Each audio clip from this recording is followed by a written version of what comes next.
Satu nusa, Satu bangsa, satu bahasa. Indonesia. Bangun pemuda. Latar belakang masalah, di mana penegakan hukum merupakan suatu proses untuk mewujudkan keinginan-keinginan dalam hukum agar menjadi kenyataan dan ditaati oleh masyarakat. Masyarakat Indonesia semakin hari semakin mendambakan tegakan hukum yang berwibawa, memenuhi rasa keadilan dan ketentraman yang menyejukkan hati. Penegakan hukum terhadap kejahatan di Indonesia merujuk pada pendekatan norma hukum yang bersifat menghukum sehingga memberikan efek jera.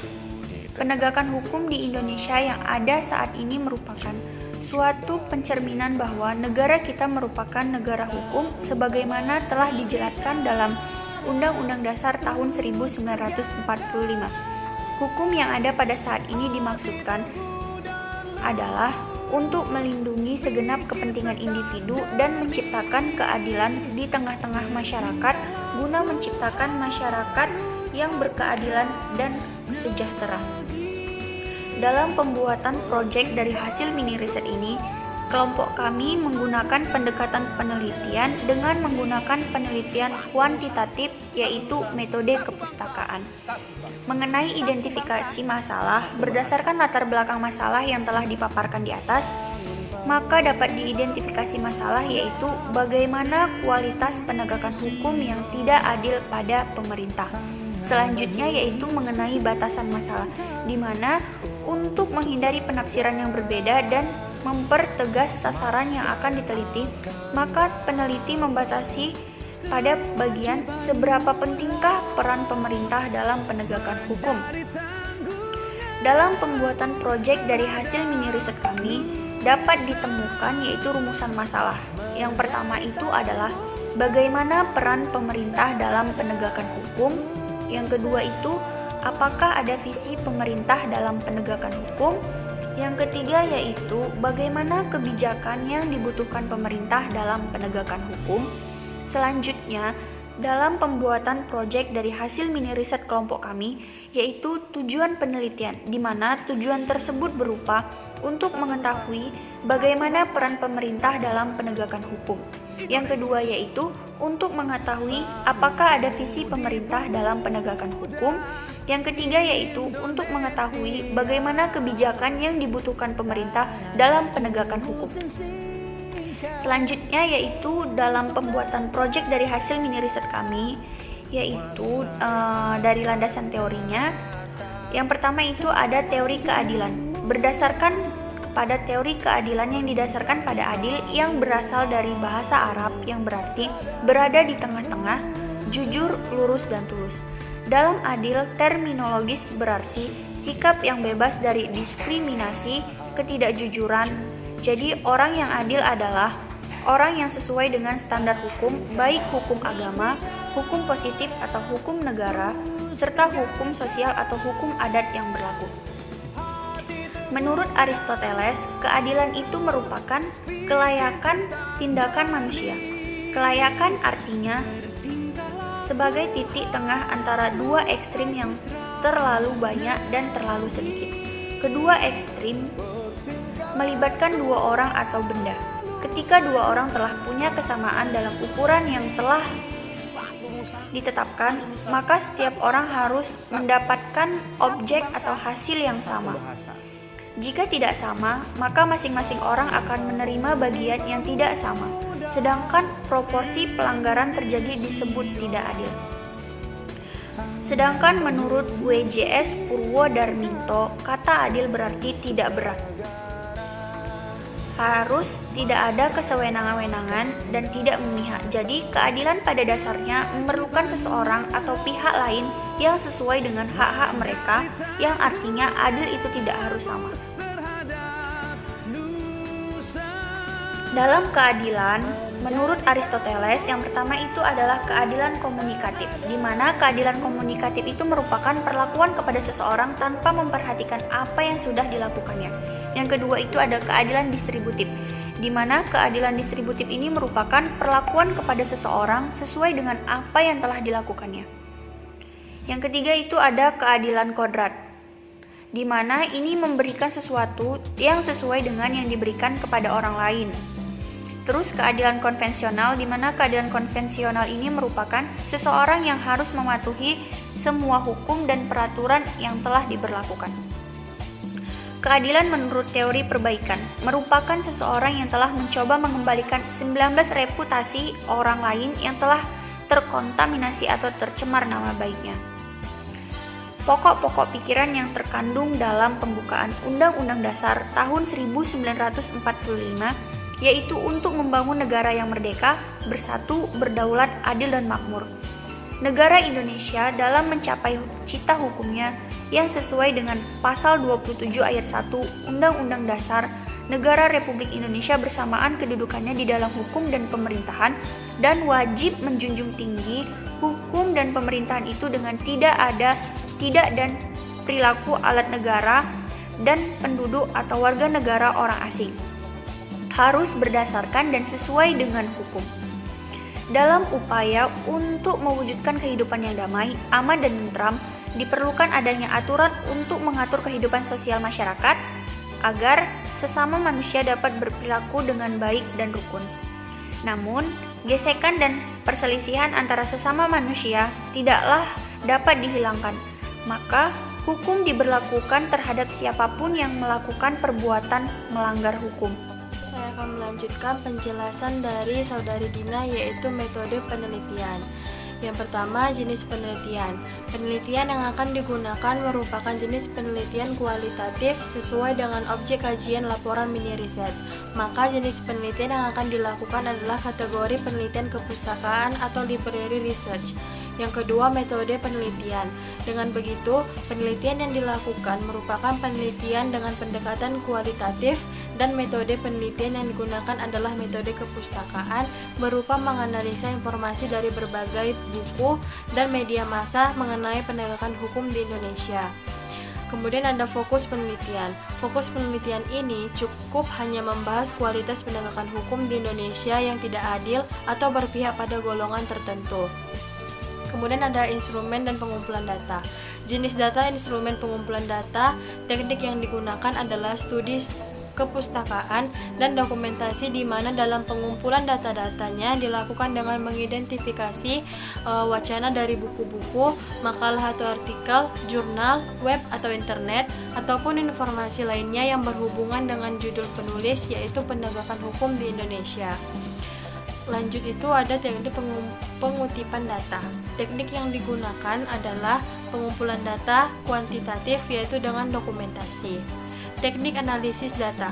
Dalam penelitian ini menggunakan teknik analisis data berupa analisis isi atau konten analisis. Analisis ini merupakan analisis ilmiah tentang isi pesan suatu data. Jadi sebagai bahan analisis dan komparatif, yaitu permasalahan kasus-kasus yang diambil dari berbagai literatur adalah data sekunder, sehingga dapat diketahui analisis penegakan hukum di Indonesia. Kemudian ada pembahasan.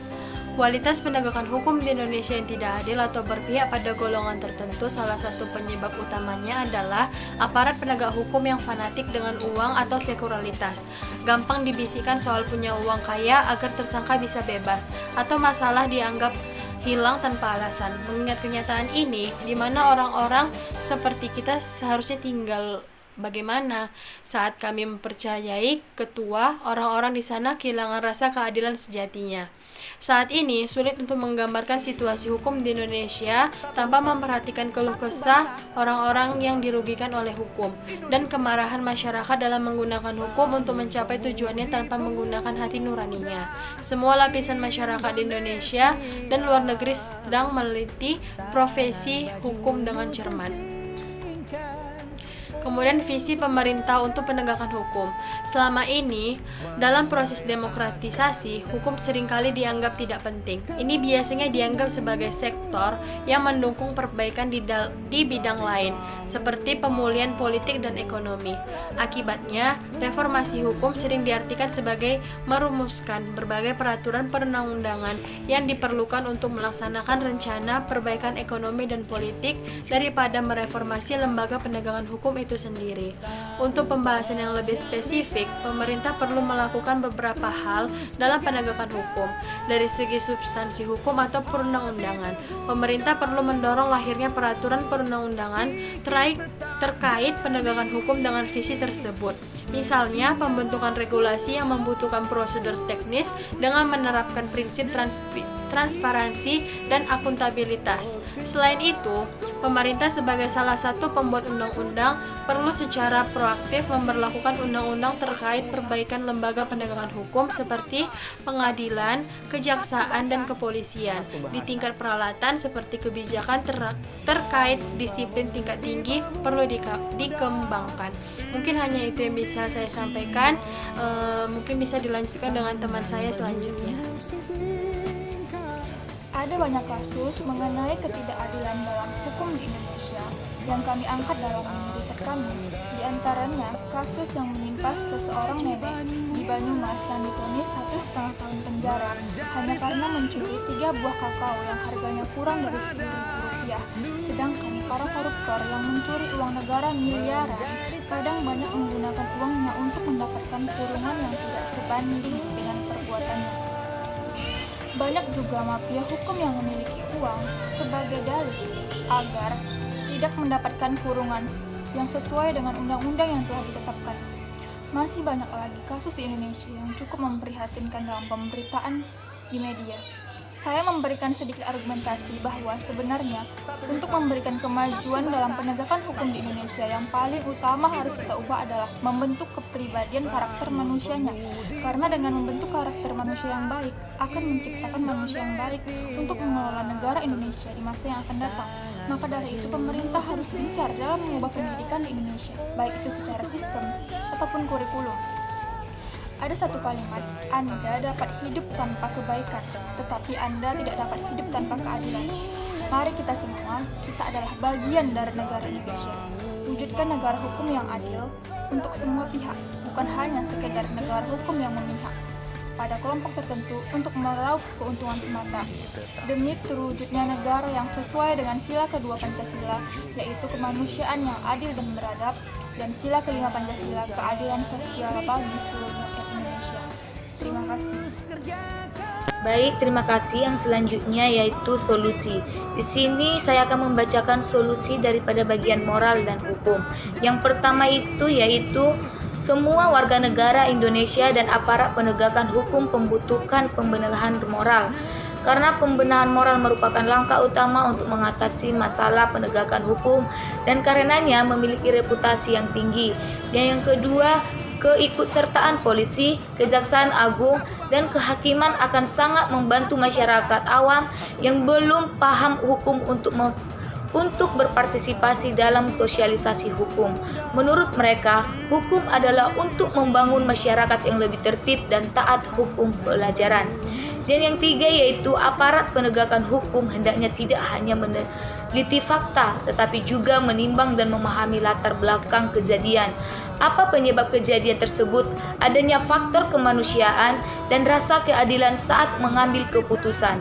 Hakim harus mencari dan menemukan fakta substantif terkait nilai-nilai peradilan yang harus diwujudkan dalam peradilan pidana. Oleh karena itu, putusan yang tidak akan dipersengketakan diharapkan dapat memberikan putusan yang paling adil. Dan ada juga yang keempat yaitu hukum seharusnya tidak ditegakkan dalam bentuk yang paling kaku, sombong, hitam dan putih, namun harus dilandasi rasa keadilan yang tinggi dan tidak hanya taat pada hukum dan konteks perundang-undangan hitam putih murni. Karena undang-undang yang hanya diberlakukan dengan latar belakang hitam putih hanya akan menghasilkan putusan yang kontroversial, tetapi tidak dapat mencapai rasa keadilan yang sejati. Dan yang kelima yaitu hakim sebagai pengambil keputusan hendaknya tidak menjadi juru bicara hukum yang hanya mengikuti ketetapan dan mengabaikan keadilan. Hakim harus mengikuti hukum dan menegakkan rasa keadilan yang paling adil. Baik, selanjutnya saya akan menjelaskan tentang solusi agar penegakan hukum Indonesia itu lebih baik lagi. Yang pertama itu ada reformasi hukum. Terus perlu dilakukan melalui dari melalui pemerintah pusat hingga pemerintahan yang paling bawah. Caranya adalah dengan mereformasi semua aspek sikap, cara berpikir dan berperilaku hukum dan sosial untuk menyesuaikan dengan kondisi yang memenuhi persyaratan zaman. Sekaligus tidak merupakan aspek kemanusiaan atau lulus meningkatkan kepercayaan diri dari aparat penegak hukum dan menyadarkan mereka bahwa tindakan tidak keadilan mereka dalam menegakkan keadilan akan menyebabkan mereka melakukan kejahatan dan dikutuk oleh Tuhan. Kedua itu, sebaiknya aparat penegak hukum menegakkan hukum dengan tegas berdasarkan kesalahan yang mereka lakukan dan tidak membedakan para pihak satu sama lain, karena posisi kita tidak dapat sama. Ketiga, kedua belah pihak harus benar-benar mematuhi hukum yang berlaku tidak hanya untuk aparat penegak hukum, tapi juga untuk semua warga negara Indonesia. Yang keempat, sebagai umat, sudah selayaknya kita taat dan taat kepada pemerintah. Namun di luar itu, kita harus selalu memantau pelaksanaan hukum di negara kita. Saat menghadapi masalah sosial, kita harus selalu berpikir kritis. Jika kita tidak di pihak yang benar, jangan pernah takut kepada pemerintah. Lalu yang kelima, pemerintah, terutama lembaga hukum, harus menjalankan pekerjaannya dengan benar-benar dan serta senantiasa beralaskan etika dan berperilaku di masyarakat. Jika kedua syarat tersebut dipenuhi, diharapkan penegakan hukum di Indonesia dapat dilakukan secara adil. Yang keenam itu ada dalam sistemnya, pembuat undang-undang dan penegak hukum tetap sinkron sehingga hukum bisa berjalan normal. Bagi yang korup, ada hukuman untuk membuat yang korup menjadi miskin untuk menjaga koruptor. Itu ada sebagai fasilitator untuk menyediakan atau memfasilitasi masyarakat dengan memberikan edukasi, konsultasi, kegiatan sosial tetap pentingnya penegakan hukum. Jangan memberi kesempatan kepada masyarakat sedikit pun untuk melanggar hukum, itu dengan menekankan penegakan hukum. Penegakan hukum tidak boleh sembarangan. Modifikasi dilakukan untuk memperjelas hukum dan peraturan. Demikian yang dapat saya sampaikan. Jika ada salah kata, saya mohon maaf. Terima kasih. Assalamualaikum warahmatullahi wabarakatuh. Perkenalkan, nama saya Ica Julfani Sadina, NIM 3191111006 dari kelas reguler 3D PPKN 2019, mata kuliah Ilmu Perundang-undangan. Nah, sebagai pemenuhan tugas proyek, di sini kami membentuk sebuah kelompok, yaitu kelompok 3. Saya sebagai salah satu anggota dari kelompok 3, di mana tugas proyek yang kami buat itu kami membuat sebuah media pembelajaran. Media pembelajaran ini kami ambil materinya dari hasil mini riset yang telah kami lakukan. Nah, hasil mini riset yang telah kami lakukan itu berjudul Analisis Kualitas Penegakan Hukum di Indonesia yang Tidak Adil atau Berpihak pada Golongan Tertentu. Kami tertarik mengambil judul Kualitas Penegakan Hukum itu karena seperti yang kami lihat bahwasannya kualitas penegakan hukum di Indonesia itu cenderung sangat tidak adil, terutama itu untuk kaum menengah ke bawah, di mana sepertinya hukum itu lebih tajam ke bawah dan tumpul ke atas. Dari situ kami ingin meneliti lebih lanjut. Nah, ternyata benar apa yang telah kami perkirakan, bahwasannya setelah melakukan mini riset, kami menemukan banyak sekali ketidakadilan yang dilakukan pemerintah kepada kaum menengah ke bawah. Seperti yang kita ketahui, bahwasannya adanya hukum itu untuk melindungi hak-hak ataupun segala bentuk kepentingan individu. Namun sepertinya hukum itu sudah disalahgunakan untuk kepentingan kelompok. Di situ kita lihat, apabila kondisi seperti ini tidak cepat ditanggulangi, maka tidak akan mungkin di negara kita, yaitu Indonesia, akan tercipta keadilan dan kesejahteraan bagi seluruh rakyat Indonesia. apabila keadilan itu tidak sama rata ataupun lebih memihak kepada kelompok tertentu ataupun dari golongan ke atas ataupun para pejabat pemerintah, maka otomatis Pancasila, yaitu sila kelima, keadilan sosial bagi seluruh rakyat Indonesia, itu akan tidak dapat terrealisasikan. Maka dari itu, dengan adanya mini riset yang telah kami lakukan ini, kami dengan segenap banyak permasalahan-permasalahan yang telah kami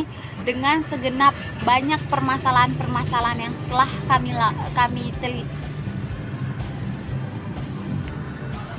Dengan segenap permasalahan yang telah kami teliti, kami ingin lebih memahami seperti apa bentuk peran pemerintah yang telah dilakukan untuk mengatasi permasalahan ketidakadilan ini. Kemudian kami ingin mengetahui apa sih visi pemerintah untuk penegakan hukum dan bagaimana kebijakan yang dibutuhkan pemerintah dalam penegakan hukum. Nah, berdasarkan hasil dari mini riset, bahwasannya peran pemerintah sebenarnya sudah maksimal, namun pada perealisasiannya itu cenderung ada penyalahgunaan oleh golongan-golongan tertentu yang membuat keadilan di Indonesia itu sepertinya agak tidak berjalan dengan baik. Nah, untuk itu diharapkan pemerintah lebih memberikan sanksi ataupun hukuman serta membuat peraturan perundang-undangan dan pasal-pasal yang membuat para golongan-golongan ataupun oknum-oknum yang mementingkan kepentingan golongannya itu menjadi jera dan tidak akan melakukan perbuatan tercela seperti itu. Nah, untuk itu di sini kami simpulkan bahwasannya dalam proses penegakan hukum di Indonesia, kondisi penegakan hukum di Indonesia sampai saat ini belum berjalan dengan baik dan belum memiliki komitmen yang jelas dalam penegakan hukum. Untuk itu, pemerintah perlu melakukan kebijakan dalam penegakan hukum. Dalam segi substansi hukum, pemerintah perlu mendorong lahirnya peraturan perundang-undangan terkait penegakan hukum. Misalnya, pembentukan regulasi yang membutuhkan prosedur teknis dengan menerapkan prinsip transparansi dan akuntabilitas. Dalam proses budaya hukum, pemerintah perlu melaksanakan kebijakan dalam dua arah, yaitu melawan diri sendiri, dalam hal ini birokrasi, dan terhadap orang-orang yang menggunakan jasa penegakan hukum. Nah, untuk itu pemerintahlah yang memiliki wewenang ataupun memiliki pengaruh terhadap ketidakadilan. Apabila warga ataupun masyarakat yang bersikeras untuk merubah keadilan ini, untuk itu pemerintah harus lebih menekankan segala bentuk macam kebijakan agar keadilan di Indonesia itu tidak memihak kepada golongan tertentu, dan dengan peraturan ataupun pasal-pasal yang telah dibuat oleh pemerintah serta kebijakan yang telah dirancang oleh pemerintah dapat terrealisasikan dengan baik. Untuk itu, masyarakat juga harus mendukung kebijakan ataupun peraturan yang telah dibuat oleh pemerintah agar pemerintah dan masyarakat itu diharapkan pemerintah dan masyarakat itu bekerja sama untuk menciptakan keadilan bagi seluruh rakyat Indonesia, dan sila kelima dari Pancasila itu dapat berjalan dengan sebaik-baiknya. Untuk itu saya ucapkan terima kasih kepada Indonesia. dan sampai jumpa. Dengan segenap banyak permasalahan-permasalahan yang telah kami lakukan. Dengan segenap permasalahan yang telah kami teliti, kami ingin lebih memahami seperti apa bentuk peran pemerintah yang telah dilakukan untuk mengatasi permasalahan ketidakadilan ini. Kemudian kami ingin mengetahui apa sih visi pemerintah untuk penegakan hukum dan bagaimana kebijakan yang dibutuhkan pemerintah dalam penegakan hukum. Nah, berdasarkan hasil dari mini riset bahwasannya peran pemerintah sebenarnya sudah maksimal, namun pada perealisasian itu cenderung ada penyalahgunaan oleh golongan-golongan tertentu yang membuat keadilan di Indonesia itu sepertinya agak tidak berjalan dengan baik. Nah, diharapkan pemerintah lebih memberikan sanksi atau hukuman serta membuat peraturan perundang-undangan dan pasal-pasal yang membuat para golongan-golongan ataupun oknum-oknum yang mementingkan kepentingan golongannya itu menjadi jerah dan tidak akan melakukan perbuatan tercela seperti itu. Nah, itu di sini kami simpulkan bahwasannya dalam proses penegakan hukum di Indonesia, kondisi penegakan hukum di Indonesia sampai saat ini belum berjalan dengan baik dan belum memiliki komitmen yang jelas dalam penegakan hukum. Untuk itu, pemerintah perlu melakukan kebijakan dalam penegakan hukum. Dalam segi substansi hukum, pemerintah perlu mendorong lahirnya peraturan perundang-undangan terkait penegakan hukum. Misalnya, pembentukan regulasi yang membutuhkan prosedur teknis dengan menerapkan prinsip transparansi dan akuntabilitas. Dalam proses budaya hukum, pemerintah perlu melaksanakan kebijakan dalam dua arah, yaitu melawan diri sendiri dalam hal ini birokrasi dan terhadap orang-orang yang menggunakan jasa penegakan hukum. Nah, itu pemerintahlah yang memiliki wewenang ataupun memiliki pengaruh terhadap ketidakadilan. Apabila warga ataupun masyarakat yang berbicara untuk merubah keadilan ini, tetapi untuk itu pemerintah harus lebih menekankan segala bentuk macam kebijakan agar keadilan di Indonesia itu tidak memihak pada golongan tertentu, dan dengan peraturan atau pasal-pasal yang telah dibuat oleh pemerintah serta kebijakan yang telah dirancang oleh pemerintah dapat direalisasikan dengan baik. Itu masyarakat juga harus mendukung kebijakan ataupun peraturan yang telah dibuat oleh pemerintah agar pemerintah dan masyarakat itu diharapkan pemerintah dan masyarakat itu bekerja sama untuk menciptakan keadilan bagi seluruh rakyat Indonesia dan sila kelima dari Pancasila itu dapat berjalan dengan sebaik-baiknya. Untuk itu saya ucapkan terima kasih kepada dan sampai jumpa. Menjadi tanggunganmu terhadap nusa, menjadi